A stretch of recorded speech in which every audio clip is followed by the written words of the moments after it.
Que bênção tá aquela igreja lá, olha lá. Vai encher a igreja.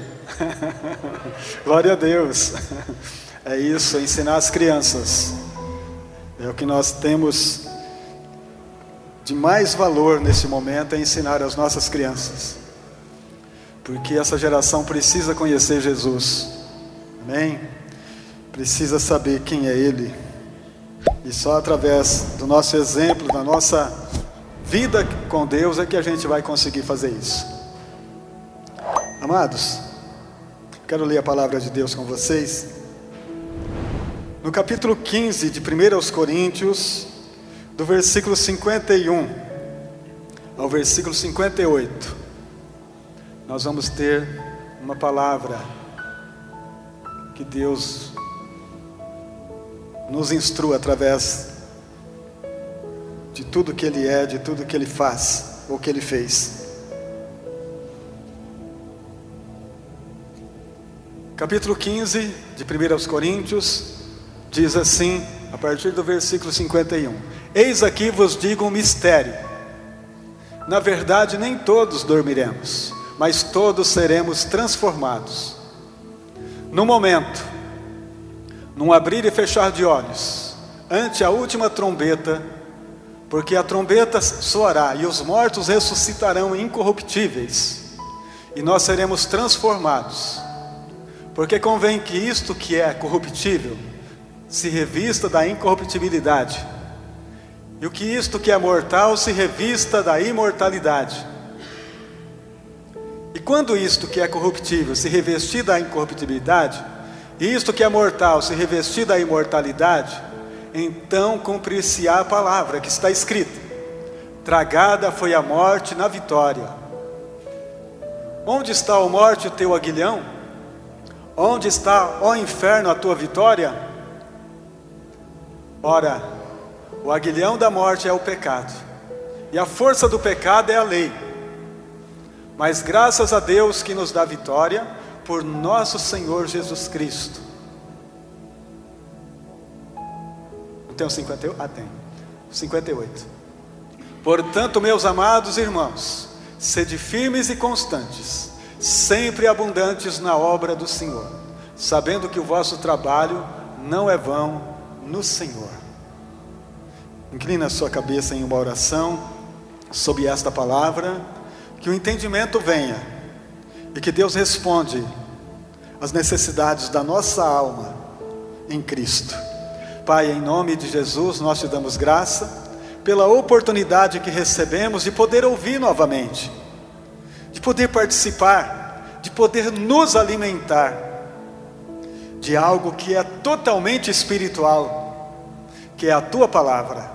A Tua Palavra alimenta o nosso espírito, que tem sede, que tem fome da Tua presença. Por isso, Pai, em nome de Jesus, que Teu Espírito toca mais profundo, mais alto dentro de nós, para que a gente se desperta, acorde para a realidade que nós estamos vivendo os últimos dias, os últimos tempos. E é necessário que a gente esteja muito acordado para encontrar com o Senhor nos ares, sabendo, ó Pai, que a qualquer instante isto será feito, porque a vontade do Pai será cumprida em cada um de nós, em nome de Jesus. Amém, amados? E, queridos, vamos prestar atenção na palavra de Deus. Eu queria falar sobre um tema: a morte da morte. É o que nós precisamos entender nesta palavra que nós vamos conversar sobre ela nesta manhã. Desde a desobediência dos nossos pais, Adão e Eva, a morte entrou no mundo, porque até então não existia morte, até o momento em que Deus diz: olha, da árvore do conhecimento do bem e do mal, dela não comereis. Por quê? No dia em que dela comerdes, certamente, está escrito, certamente morrereis. Então Deus não deixou nenhuma dúvida: se vocês quiserem viver para sempre, não coma da árvore do conhecimento do bem e do mal. Porque no dia em que dela comerdes, morrereis. Foi claro. Ele deixou uma clareza assim tremenda. E nós vemos que, infelizmente, a gente comeu. A gente olhou, a gente gostou, a gente admirou. Os nossos olhos nos traiu. E pela beleza da árvore, a gente foi lá e desobedeceu. E com a desobediência, o pecado entrou no mundo. E com o pecado, a morte. Então, a partir desse momento, estava um decreto assinado: o homem vai morrer. E todos que nascer de você vai morrer. Ninguém vai viver. Todos passarão pela morte. Foi o decreto. Então é necessário que a gente entenda isso. Porque a partir deste momento, o homem foi lançado para fora do jardim e teve um terrível desgosto na vida quando ele vê os seus 2 filhos, Abel e Caim, ainda jovem, um já assassinando o outro. Primeira morte que houve na terra. Mas se a gente lê o livro de Deus, Gênesis capítulo 5, a partir do versículo 1 do Gênesis capítulo 5, nós encontramos o primeiro cemitério. Coisa que não havia, no jardim não ia ter cemitério. Em Gênesis nós encontramos o primeiro cemitério, que tem várias pessoas sepultadas nesse cemitério. Não sei se as pessoas são igual eu. Quando eu vou em cemitério, eu começo a caminhar entre os túmulos e ler aquelas placas: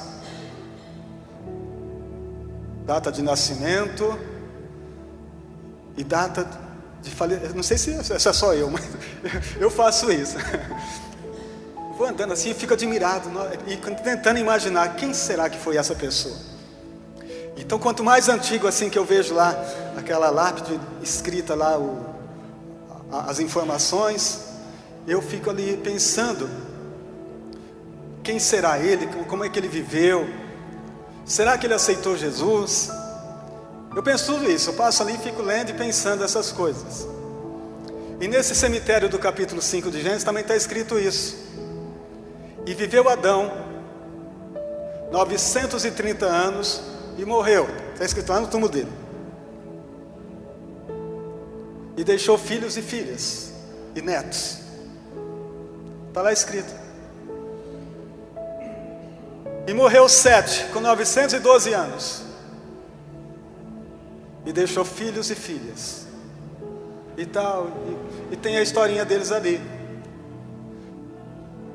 E você vai lendo os túmulos ali em Gênesis. Todos eles têm uma inscrição. Escrito quem foi a pessoa. De Sete tem uma coisa boa escrita dele ali no túmulo dele. Então nasceu Sete, então começou a invocar o nome do Senhor. Aí quando você lê o túmulo de Sete, você entende que ele foi um crente, que teve um interesse em invocar. E a Bíblia diz que todos que invocam o nome do Senhor é salvo. E você vai lendo Cainã, Enos, você vai lendo os túmulos ali, você vai vendo, mas você encontra um memorial também lá no cemitério, de alguém que não morreu. O nome dele é Enoque. Está lá, tem a placa dele. Mas só que ele não participou da morte, porque ele andou com Deus, com tanta paixão, com tanto amor, que jovem ainda, com apenas 300 anos de vida, uma criança, Deus para si o tomou. Está lá, entre os túmulos tem esse memorial, de alguém que não morreu. O que é que Deus estava querendo ensinar para nós dentro desse cemitério?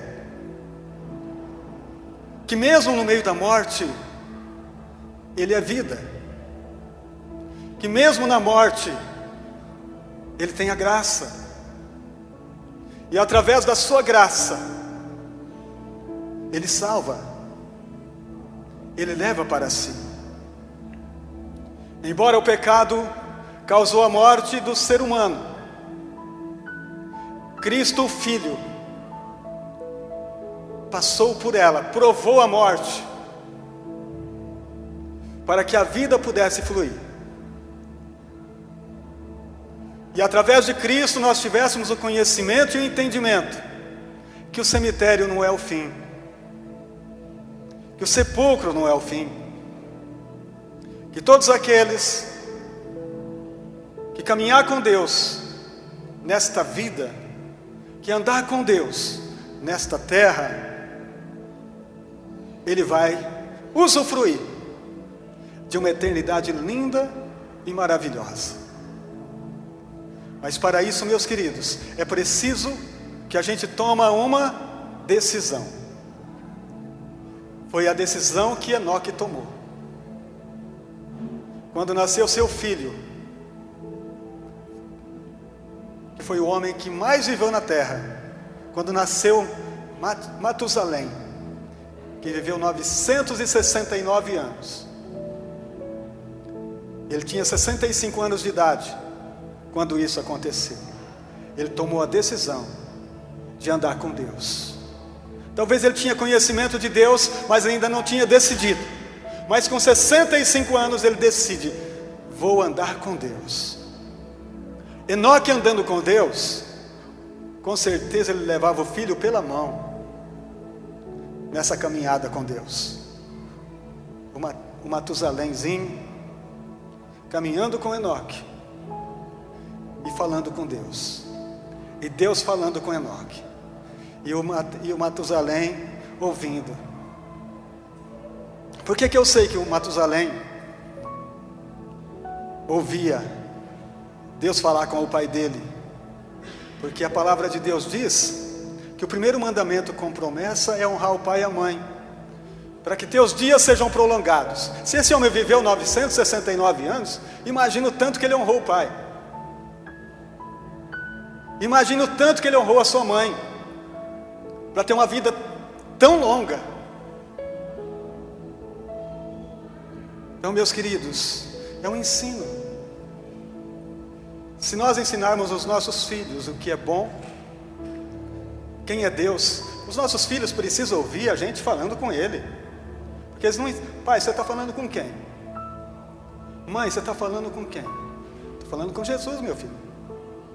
Ah, mas eu não estou vendo Ele. É que Ele está dentro de você. Ele está no teu coração. Você pode começar a falar com Ele que Ele vai te responder. E é assim, irmãos. Os nossos filhos aprendem pelo nosso exemplo. Então o exemplo de Enoque ficou apenas um memorial escrito: andou Enoque com Deus, e não foi mais visto, porque Deus para si o tomou. Enoque, vem para cá, meu filho. Vamos chegar vamos conversar mais de perto. Vamos ter uma intimidade mais profunda. Junto comigo, vem para cá. E o lugar de Enoque aqui ficou apenas essa inscrição: Deus o levou.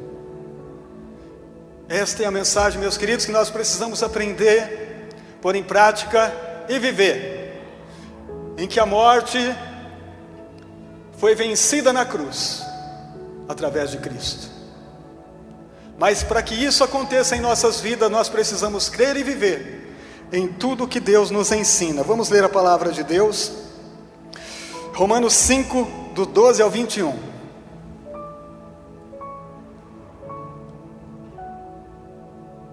A morte entrou por um homem, mas por um homem a vida também chegou.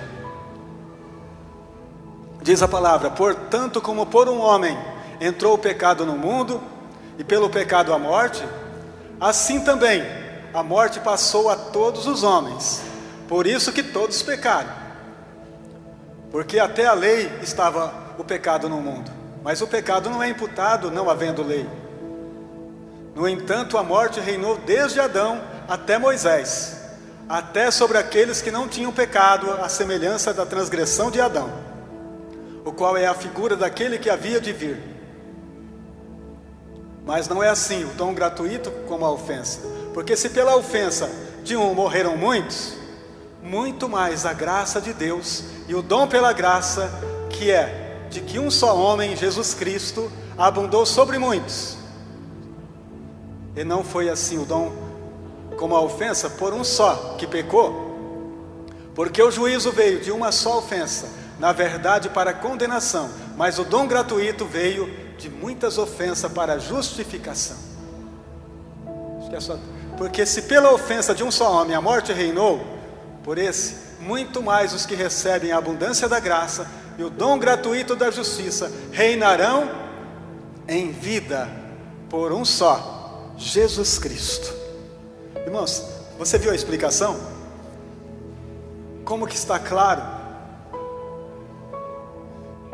Por Adão, o pecado entrou e nós morremos pelo pecado. Mas por Jesus, o perdão veio, a graça nos perdoou.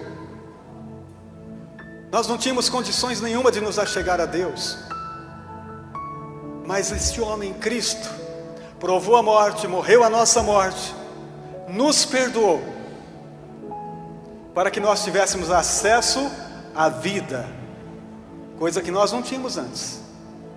Porque aquilo que os homens pensam que é vida, não é. A vida é a presença. A vida é Cristo. Sem Cristo, apenas respiramos. Sem Deus, apenas caminhamos até o dia do túmulo. Mas com Cristo, o túmulo pode chegar, mas a vida continua. A vida permanece. Porque a vida não está na minha capacidade, está na capacidade dele. Ele é a vida.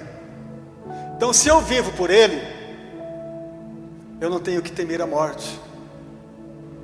Porque a morte é apenas uma passagem que me leva até os braços dele. Quando eu parar de respirar aqui, respirarei em seus braços. Em sua mesa me assentarei, como diz a palavra. Preparas uma mesa perante mim, na presença dos meus inimigos. É lá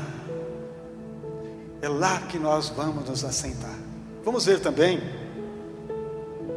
1 Coríntios 15, do 20 ao 22.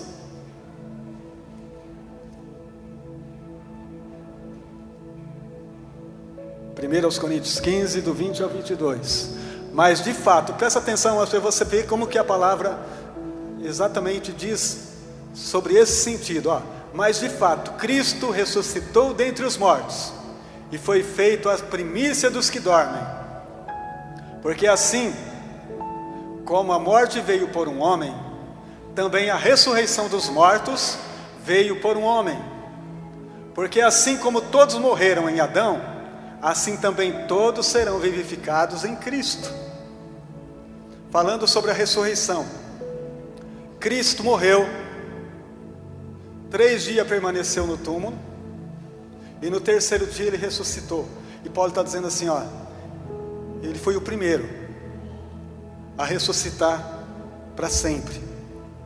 Porque nós vemos que teve a ressurreição de Lázaro, teve a ressurreição do filho da viúva de Naim, teve a ressurreição da menina, a filha de Jairo, mas todos eles voltaram a morrer, morreram de novo. Mas Cristo não. Cristo saiu do túmulo para ser Senhor, para viver eternamente. Então no versículo 20 desse texto, está dizendo: mas de fato Cristo ressuscitou dentre os mortos, e foi feito primícias, o primeiro a ressuscitar. Todos os que creem em Cristo ressuscitarão posteriormente. Ninguém vai ficar no túmulo, apesar que aqueles que não estão em Cristo também vão ressuscitar. Nós vamos ver isso no final. Todos vão ressuscitar. Vamos ver também Romanos 8, 11. Só para confirmar esta palavra. E se o Espírito daquele que dentre os mortos ressuscitou a Jesus habita em vós, Aquele que dentre os mortos ressuscitou a Cristo, também vivificará os vossos corpos mortais, pelo seu Espírito que habita em vós. Vamos ler de novo? Se o Espírito daquele que dentre os mortos ressuscitou a Jesus habita em você, habita em mim, é Ele quem vai ressuscitar a gente. Tem algo aqui dentro de nós que o mundo não entende, que o mundo não vê, que o mundo não conhece, mas Ele está dentro de nós. Esse Espírito, irmãos, aí está a necessidade desta intimidade com Deus aqui dentro. O Espírito de Deus habita em nós, para guiar a nossa vida por completo, nossa mente, nosso corpo e nosso espírito. Eu não posso ser guiado por mim mesmo, queridos. Eu tenho que ter intimidade com esse Deus que está em mim. Esse Deus que me gerou em Cristo, que me deu uma nova vida, que me deu uma direção, porque eu estava perdido, eu estava sem rumo, eu estava sem vida. Em Cristo eu encontrei razão. Agora, Ele vai me guiar aqui até o túmulo e acabou? É isso? Claro que não. Ele vai me guiar até o túmulo, mas vai me guiar até a eternidade, porque o túmulo não é o fim. O túmulo não é o fim. E nós precisamos entender isso. Morreu, acabou. Quem disse? Vai ter que ver isso muito tarde. Talvez muitos estão vendo isso tarde demais, que a vida é só aqui. Muitos vão ficar chocados de saber o que é a vida, porque o grande Rei, o grande Senhor, o Pai, aquele que nos fez para vivermos para a sua glória, nós vamos ter que prestar contas a Ele. É necessário que a gente esteja despertados para não perdermos a direção da fé, porque se Ele está dentro de nós, se Ele habita em nós, Ele nos guiará até o final. Vou para o Pai, mas não vos deixarei órfão, voltarei para vós, enviarei o Espírito. Ele foi derramado sobre nós. É Ele quem nos convence do pecado, do juízo e da justiça. É Ele quem faz todas essas coisas, porque Ele sabe o que é bom e agradável a Deus. Por isso, amados, que nós temos que renovar nossa mente diariamente no Espírito, para entender a boa e agradável e perfeita vontade do Pai, porque o Espírito faz isso dentro de nós. Agora nós temos que ter uma reação. Nós temos que entender que nós precisamos tomar decisões diárias sobre esse entendimento. Vou servir ou não vou servir? De manhã ao acordar, decido servir, porque senão seu dia será perdido, meu dia será perdido. Senhor, estou aqui para te servir. Acordei, abri meus olhos para te servir. Me guia nesse dia, para onde o Senhor quiser. O homem guiado pelo Espírito é como o vento, sabe de onde vem, nem para onde vai. Somos guiados. Então, amados, quando verdadeiramente formos guiados pelo Espírito de Deus, você sai e você vai entender em cada passo que você der o que é necessário para agradar a Deus.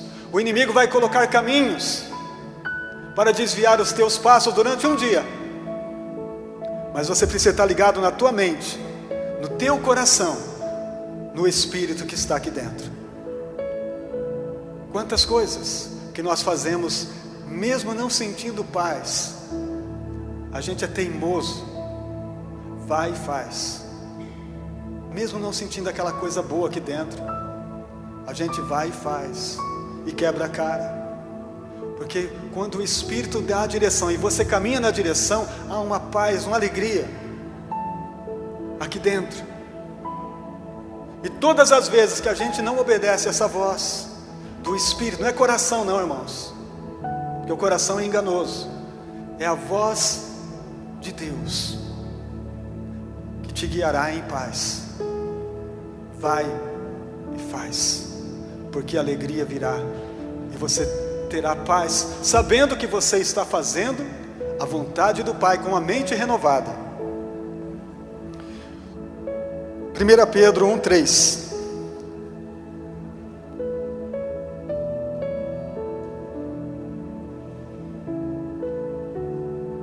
1 Pedro 1:3 diz: Bendito seja o Deus e Pai de nosso Senhor Jesus Cristo, que segundo a sua grande misericórdia, nos gerou de novo para uma viva esperança, pela ressurreição de Jesus Cristo dentre os mortos.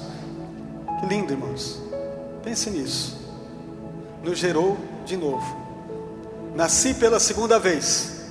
Primeira vez eu nasci em Adão, e a segunda vez nasci em Cristo. Para quê? Para uma viva esperança.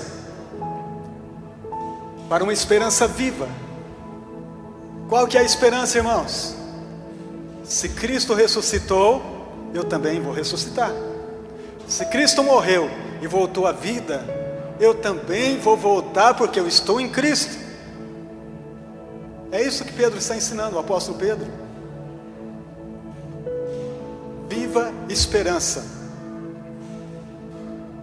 Por isso, amados, que quando alguém que você sabe que andou com Cristo, que viveu a sua vida apegado a Ele, você vai no sepultamento dele e você canta.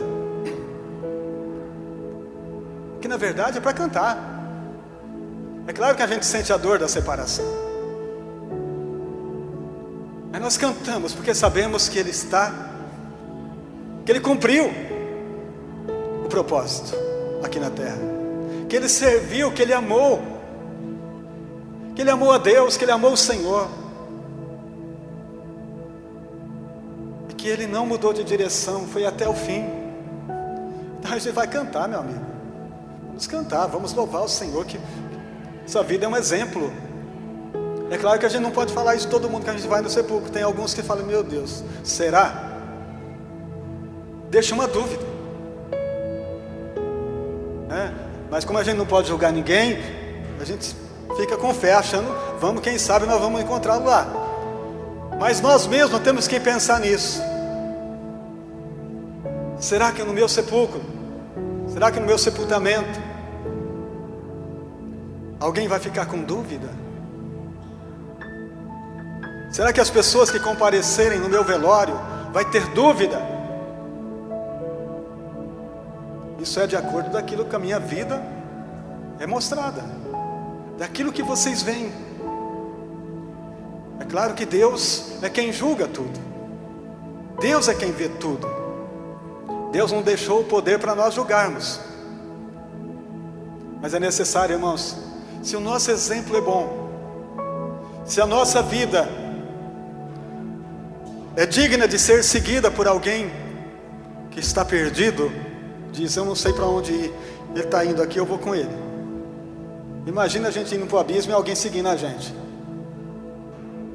Mas se o nosso caminho está em Deus, quem nos seguir vai também chegar lá.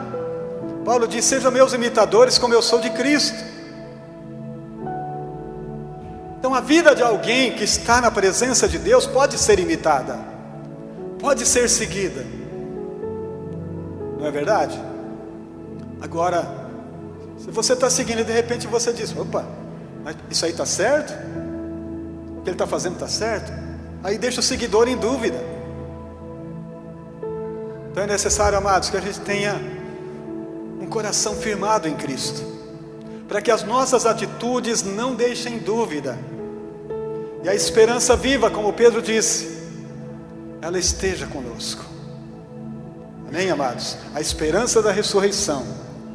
Vamos ver também Apocalipse 1:5.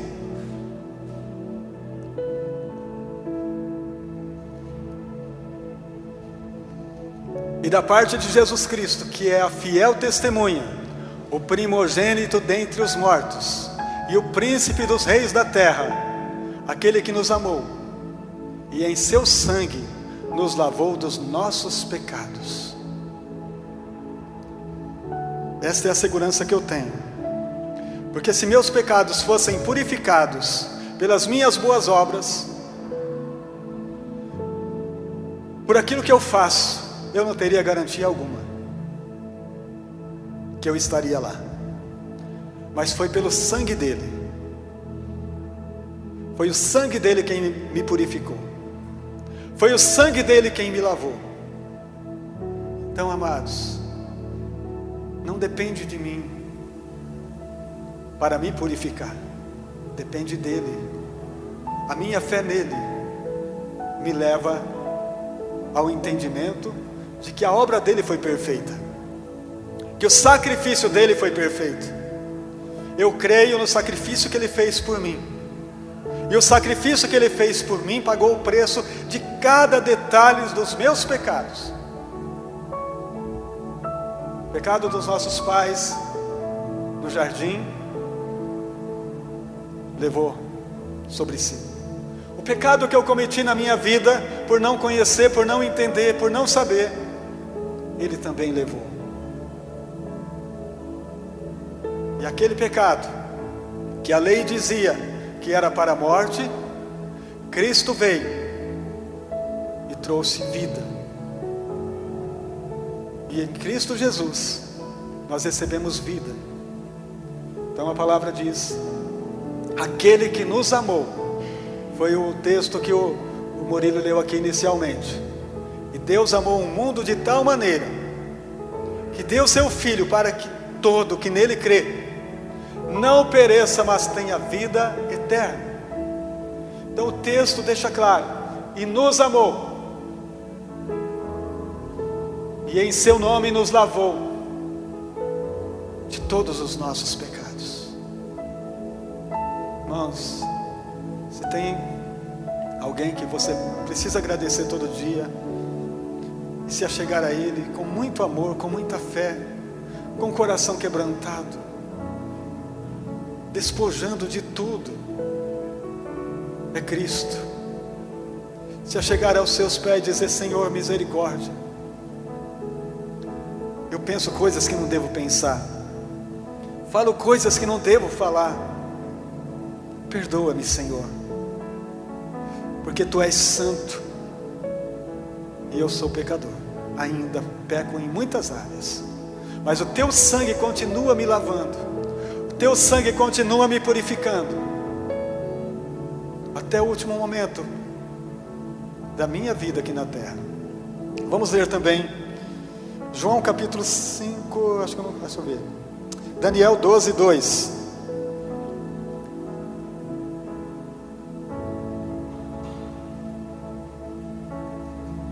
E muitos, olha, isso aqui que é o horrível, a parte boa e a parte ruim. E muitos dos que dormem no pó da terra ressuscitarão, uns para a vida eterna, e outros para a vergonha e desprezo eterno.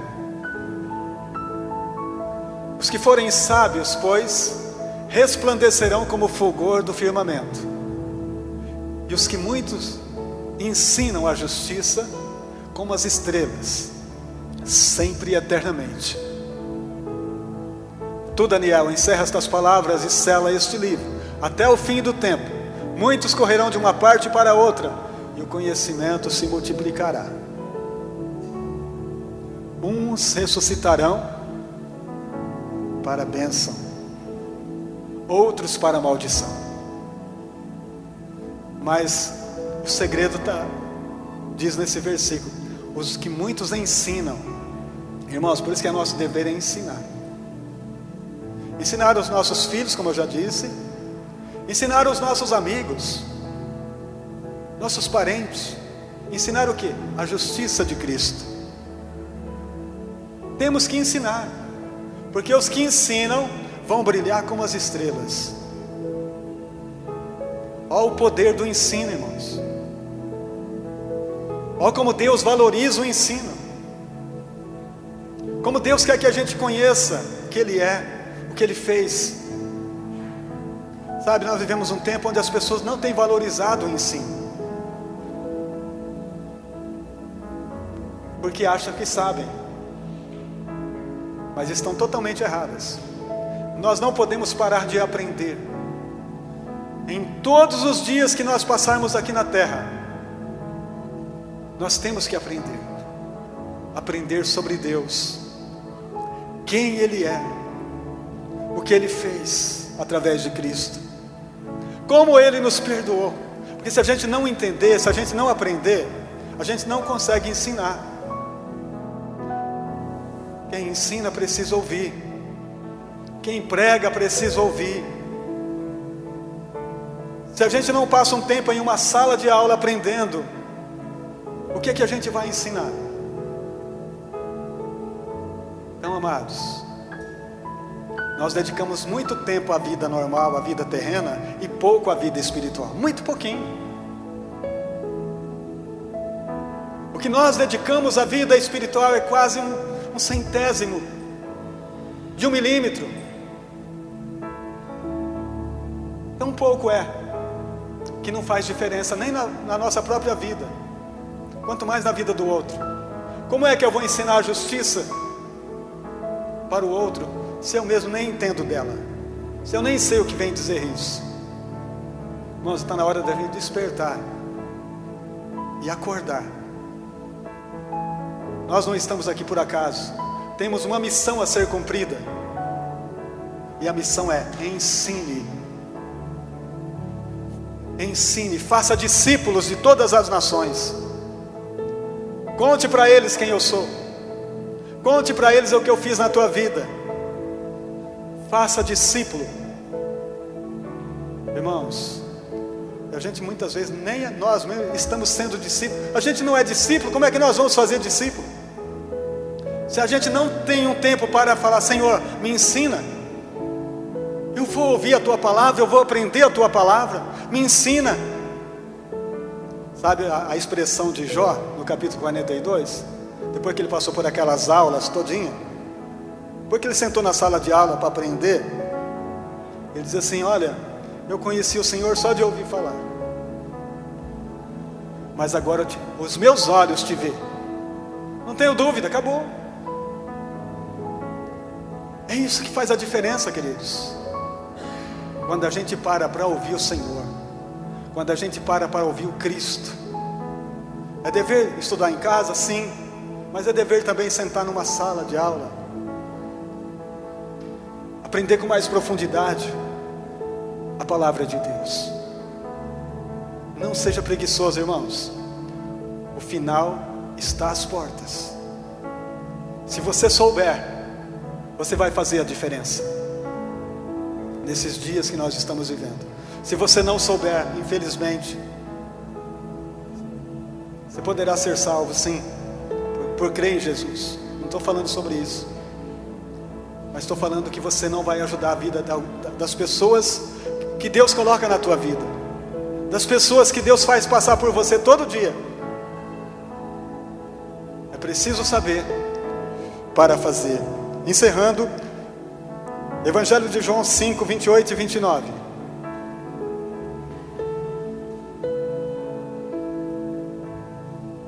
Evangelho de João, capítulo 5. E não vos maravilheis disto, porque vem a hora em que todos que estão nos sepulcros ouvirão a sua voz. E os que fizerem o bem, repetindo, e os que fizeram o bem sairão para a ressurreição da vida, e os que fizeram o mal para a ressurreição da condenação. Então não resta dúvida, não deixa dúvida. Voltando para o texto de 1 Coríntios 15, e diz: eis aqui vos digo um mistério, na verdade nem todos dormiremos, mas todos seremos transformados, num abrir e fechar de olhos, num momento, num abrir e fechar de olhos, ante a última trombeta, porque a trombeta soará, os mortos ressuscitarão incorruptíveis, e nós seremos transformados. Porque convém que isto que é corruptível se revista da incorruptibilidade, e que isto que é mortal se revista da imortalidade. E quando isto que é corruptível se revestir da incorruptibilidade, isto que é mortal se revestir da imortalidade, então cumprir-se-á a palavra que está escrita: tragada foi a morte na vitória. Aí no versículo 55 diz: onde está, ó morte, o teu aguilhão? Onde está o inferno, a tua vitória? A morte da morte será nesse dia, quando a igreja se levantar, quando a igreja se encontrar com Jesus nos ares. É o fim da morte. Naquele dia, lá em Isaías tem uma profecia que fala sobre isso. Os homens entrarão na caverna, pedirão a morte, mas ela fugirá deles.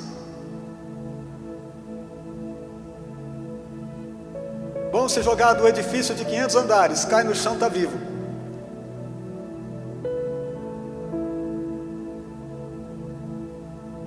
A morte não vai existir. Entrarão no lago de fogo, vivos. Lago de fogo e enxofre, o diabo e todos aqueles que fizeram a sua vontade. E diz assim: esta é a segunda morte. Então, queridos, nós não passaremos por esse lugar, porque o nosso lugar está em Cristo. O nosso lugar é em Cristo. E é necessário que a gente entenda isso, para que a gente valorize, como diz aqui, continuando, o versículo 56 diz, 57: mas graças a Deus que nos dá a vitória por nosso Senhor Jesus Cristo.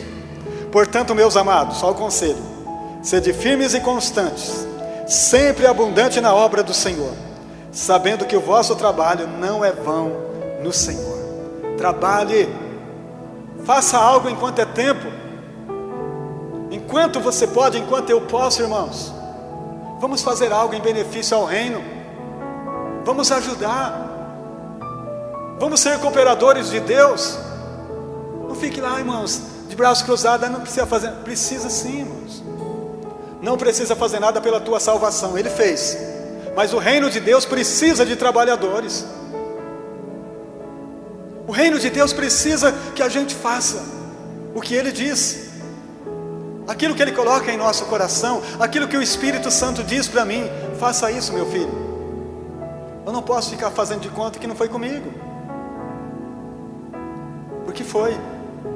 Ele quer que eu faça algo. O que é que Ele quer que eu faça? Que eu pratique a justiça, que eu seja justo, que eu ensine a justiça de Cristo, que não é a obra da minha mão que me salva, mas é a obra que Ele fez na cruz. É por Ele que eu sou salvo, e que a minha fé me leva lá, e que minha fé me põe neste lugar, onde Cristo é tudo em todos. Amém, queridos?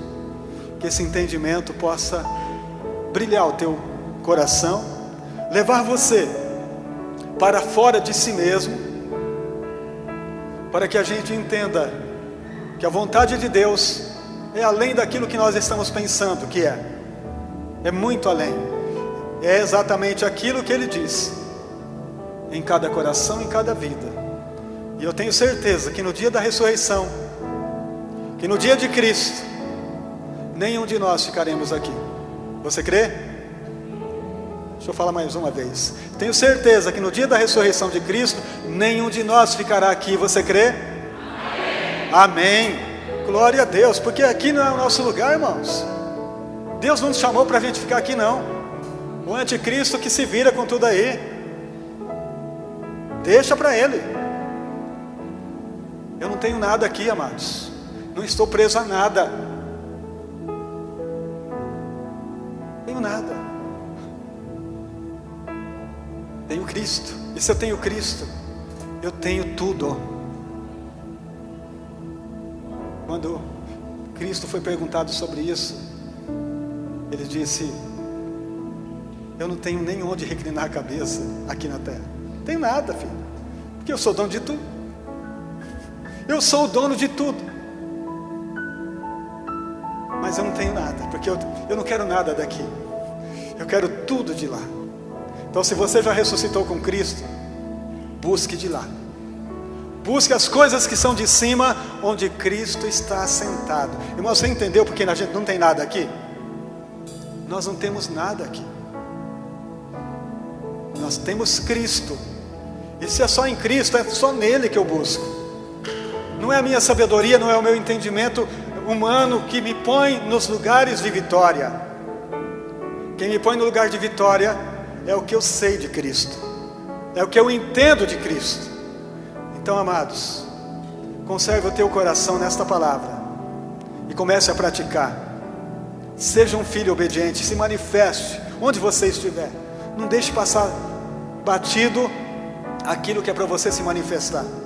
Seja na fila do banco, seja na rua, seja no ônibus, onde você estiver, se manifeste dizendo: Cristo vive, Cristo está em mim, Cristo está em nós, eu vou orar por você. Se manifeste e ensine a justiça, porque esta é a vontade de Deus para nós. O último versículo diz: portanto, meus amados irmãos, sede firmes e constantes, sempre abundante na obra do Senhor, sabendo que o vosso trabalho não é vão no Senhor. Vamos colocar de pé.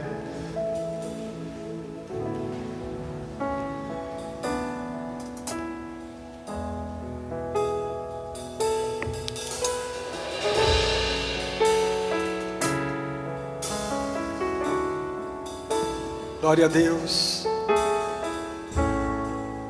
Jesus, Salvador, outro igual não há. Todos os dias quero louvar as maravilhas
Glória a Deus.